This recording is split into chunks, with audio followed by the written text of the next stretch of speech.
Salut, salut, j'espère que vous allez bien. Alors aujourd'hui, j'aimerais parler d'un sujet qui est important pour moi, c'est celui d'apprendre une langue étrangère quand tu es une personne introvertie. Alors maintenant, je me suis beaucoup améliorée dans le fait de pouvoir parler à des gens, mais pendant longtemps, j'ai vraiment eu du mal à être sociable, à vraiment sortir de ma zone de confort pour aller parler à des gens, pour pouvoir parler dans une langue étrangère, ça c'était encore pire.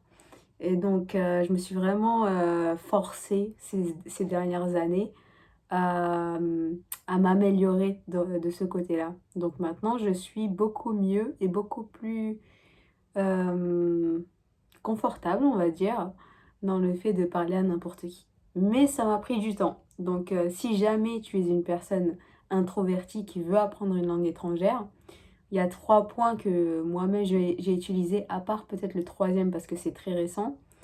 Mais déjà, utiliser ces 3 outils pour commencer à apprendre une langue, ça va énormément t'aider. Alors, de mon expérience, ça a été toujours très dur de parler aux gens, surtout avant mes 24 ans, parce que là j'en ai 27. Après, ça s'est beaucoup amélioré, mais avant mes 24 ans, j'étais tellement nulle. Vraiment, j'étais la personne, tu sais, bizarre du groupe, qui parlait doucement, qui voulait pas vraiment parler aux gens, qui se faisait discrète ou qu'on n'entendait pas. Ce genre de choses, tu vois.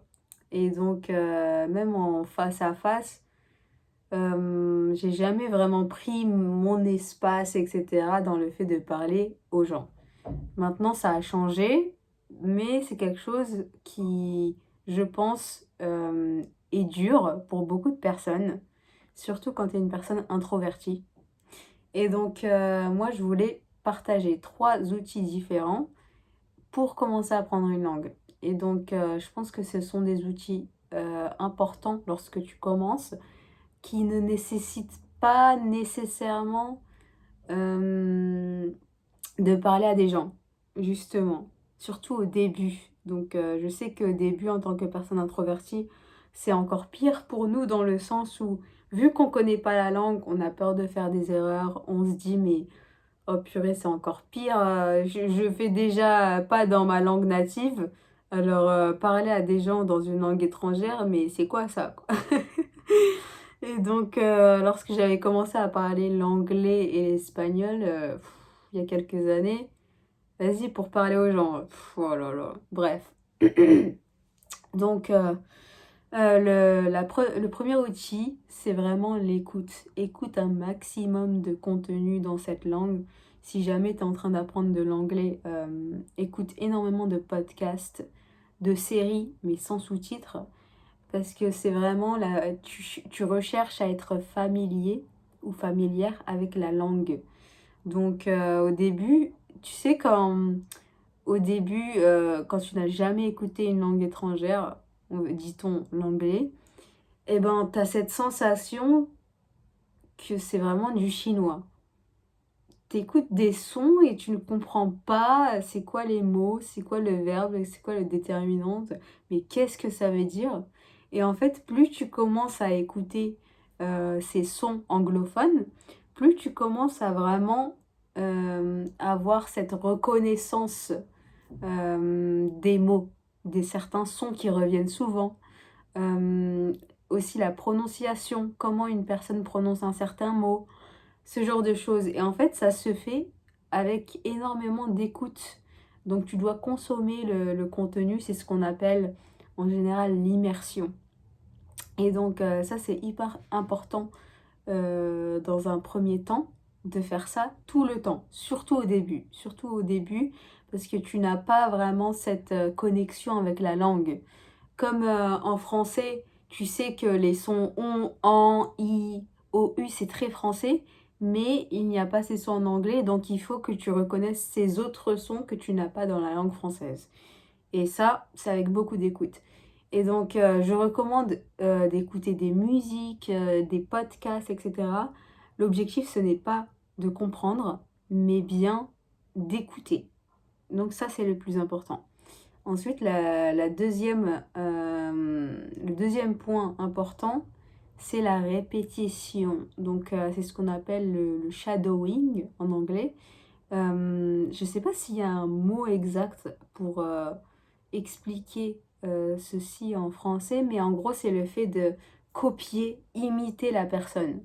Et donc, tu vas écouter quelqu'un parler en anglais, essaye de choisir une personne qui ne parle pas trop vite et qui articule, et donc tu vas faire de même. Tu vas essayer de répéter les mots que la personne est en train de dire, et ça va te forcer à essayer de voir si tu peux prononcer de la même manière qu'elle. Donc, tu vas avoir cette reconnaissance et tu vas devoir être conscient de tes propres erreurs. Et ça, au début, c'est difficile, mais il faut savoir reconnaître. Comme quand on te demande, ah, c'est quoi cette couleur, par exemple, ben, tu sais que c'est orange, mais tu l'as appris où au début? C'est parce que tu l'as appris à l'école, etc. Et après, tu le reconnais instantanément. Et en fait, il va falloir que tu fasses la même chose avec les mots en anglais. Donc, s'il y a une personne qui dit, par exemple, I love reading books, tu dois essayer de prononcer de la même manière. Et tu te rends compte de d'où tu as ces problèmes de prononciation. À quel moment, pour quel mot, et tu essaies de comprendre d'où ça vient. Et le troisième point, qui est très récent et que je n'avais pas avant, malheureusement, c'est le fait d'avoir ChatGPT et tout ce qui est AI, intelligence artificielle, qui peut t'aider dans l'apprentissage des langues, surtout tout ce qui est à l'écrit par exemple. Maintenant, je vois de plus en plus à l'oral également, mais par exemple, ChatGPT, c'est le plus populaire, l'outil le plus populaire en tant qu'IA. Et en fait, tu peux essayer de texter ChatGPT et en même temps lui donner l'ordre de te corriger à la fois.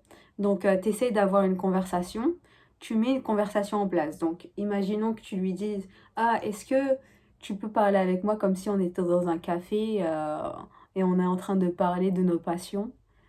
Eh ben, tu vas donner cet ordre-là à ChatGPT et en même temps, tu vas lui dire, bon, imagine que tu es un ami et s'envoie des messages et en même temps, à chaque fois que je vais faire des erreurs, tu vas me mettre en aparté comment ça s'écrit en anglais et me corriger, quoi.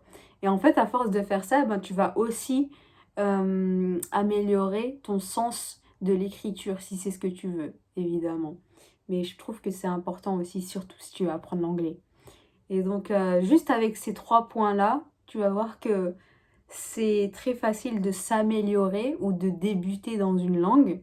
Peut-être pas la troisième option, écrire, si tu commences depuis zéro, mais ça peut venir dans un certain temps après avoir un niveau peut-être débutant, euh, débutant intermédiaire, etc. Moi, c'est ce que je fais actuellement avec le portugais, par exemple. Et donc, ces trois points-là, c'est vraiment un bon début en tant que personne introvertie. Donc, j'espère que tu vas essayer de toi-même et voir si ça fonctionne pour toi. Salut!